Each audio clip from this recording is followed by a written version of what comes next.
Bom dia, queridos! Como estão? Tem passado bem a semana? Bom, há algumas semanas atrás, nós começamos a estudar e a ouvir as histórias no livro de Atos dos Apóstolos. Nós ouvimos histórias de pessoas extraordinárias, como Paulo, Silas, Dorcas, Lídia e tantos outros personagens que nós já ouvimos com os nossos outros professores. E hoje nós vamos continuar o livro de Atos, e essa história que nós vamos ouvir hoje encontra-se no livro então de Atos, no capítulo 17, nos versículos 16 até o 34. E essa história que vamos ouvir hoje, ela se passa durante uma viagem missionária do apóstolo Paulo com outros dois amigos, chamados Silas e Timóteo. Paulo, Silas e Timóteo eram três grandes amigos que viajaram então por muitos lugares para falar acerca do amor de Deus. E a certa altura, estes três amigos estiveram numa cidade chamada Bereia. Estiveram ali, falaram acerca de Deus, da palavra de Deus àquelas pessoas. E depois disso, Paulo então foi sozinho para uma cidade chamada Atenas e ficou lá alguns dias em espera para que os seus amigos Timóteo e Silas também viessem encontrar com ele. Enquanto esperava pelos seus companheiros, Paulo ficou muito preocupado com todos os ídolos que viu naquela cidade. Então foi até a sinagoga, que era a igreja daquela época, para falar com as pessoas dali. Enquanto Paulo falava acerca de Deus, algumas pessoas perguntavam: "O que é que este tagarela está aqui a dizer?" E outros diziam: "Se calhar é sobre alguns deuses estrangeiros." Então, estes homens levaram Paulo até a Câmara Municipal de Atenas e disseram: "Paulo, conte-nos mais sobre o que é que tu estás a falar, pois nós não percebemos nada disso." Paulo colocou-se em pé e disse: "Povo de Atenas, percebi que vocês são muito religiosos, pois vi lugares onde vocês adoram os seus deuses. E um destes estava escrito: para o Deus desconhecido. Pois bem, é sobre este que eu estou a falar. Deus é quem criou os céus, a terra e tudo o que existe. E Ele não mora em coisas construídas por homens. Ele é quem criou e quem dá a vida. Deus quer que nós vivamos com Ele e Ele não tem nada a ver com estas construções de ouro e de prata. Deus não é assim. O que eu vos quero dizer hoje é que Deus deseja que vocês se arrependam dos seus pecados e se voltem para Ele, pois chegará o dia em que Deus julgará a todas as pessoas." Quando ouviram o discurso de Paulo, muitos gozaram e riram-se dele. Mas alguns disseram: "Paulo, queremos ouvir mais sobre isto em um outro momento." Algumas destas pessoas que falaram com Paulo depois tornaram-se crentes em Jesus, como um senhor chamado Dionísio e uma mulher chamada Dâmaris. Paulo não tinha vergonha em falar acerca de Deus às pessoas, mesmo quando riam-se dele. Nessa história de hoje nós podemos aprender duas lições muito importantes. A primeira é de que nós, quando vemos uma pessoa a caminhar num caminho distante de Deus, assim como Paulo viu que as pessoas em Atenas estavam a adorar outros deuses, deuses falsos, e não o Deus verdadeiro, Paulo alertou, Paulo ensinou, Paulo falou acerca do amor de Deus, acerca da palavra de Deus àquelas pessoas.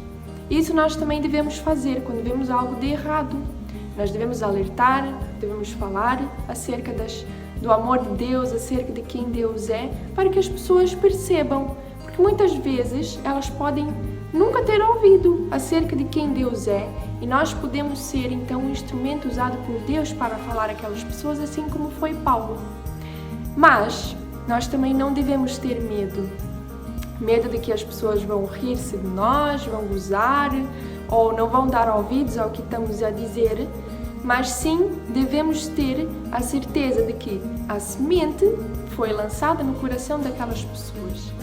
Portanto, aconteceu com Paulo dele falar a palavra de Deus para as pessoas e muitos riram-se dele, gozaram dele, não deram ouvidos, mas tinham algumas pessoas que sim deram ouvidos ao que Paulo disse, prestaram muita atenção e guardaram a palavra de Deus no seu coração.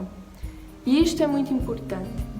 Portanto, vão acontecer momentos não tão bons, mas também quando nós temos a coragem de falar acerca de Deus, também podemos produzir muitos frutos e muitas pessoas podem entregar a sua vida a Ele.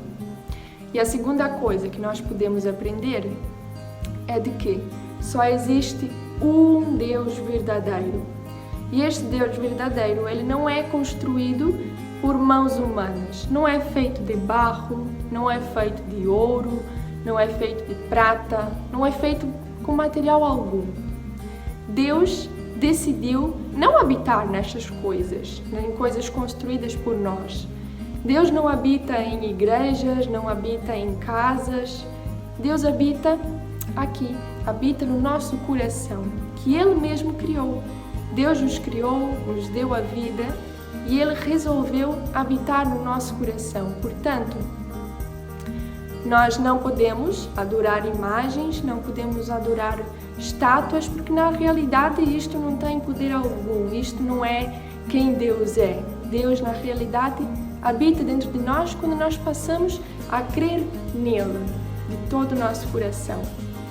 Mas tu sabes que existem também outros ídolos que o nosso coração pode criar. Sabias disso? Bom, como é que isso então acontece? O nosso coração, às vezes, cria ídolos. E o que é isso?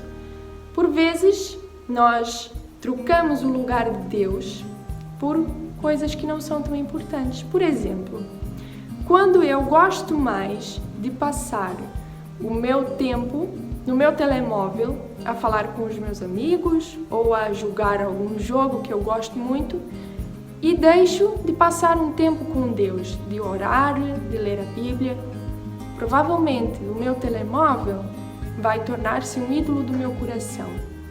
E isto não pode ser. Ou um outro exemplo, quando eu passo mais tempo com os meus amigos ou me preocupo mais com os meus amigos, mais com a minha escola, mais com as minhas tarefas, do que com a minha relação com Deus, isso também se torna um ídolo. Portanto, um Deus falso, um ídolo, pode não ser somente uma construção de ouro, uma construção de prata, mas também aquilo que toma o coração, o lugar de Deus no nosso coração. Isto também pode se tornar um ídolo. Portanto, nessa semana, nós não vamos fazer nenhuma atividade hoje, mas durante essa semana, eu gostava que nós pensássemos sobre isto. Quanto tempo nós temos passado com Deus? Quanto tempo é que nós temos passado a ler a Bíblia, a ouvir as histórias da Bíblia, a falar com Deus através da oração? E quanto tempo eu tenho passado em frente à televisão, em frente ao telemóvel? Como será que isso tem sido? Portanto, durante essa semana, vamos pensar acerca disto e também vamos pedir perdão a Deus, porque muitas vezes, no nosso dia a dia, nós deixamos que as outras coisas venham ocupar o lugar de Deus no nosso coração. E isto não pode ser. Tá bem? Então, eu desejo que Deus abençoe a todos vocês. É muito bom nós estarmos juntos cá, mesmo longe, mas podemos estar juntos também através da internet. Que bom por isso, né? Então, eu vos desejo uma boa semana, que Deus abençoe. E no domingo que vem, vamos estar cá mais uma vez para ouvirmos mais uma história do livro de Atos, tá bem? Uma boa semana e Deus abençoe!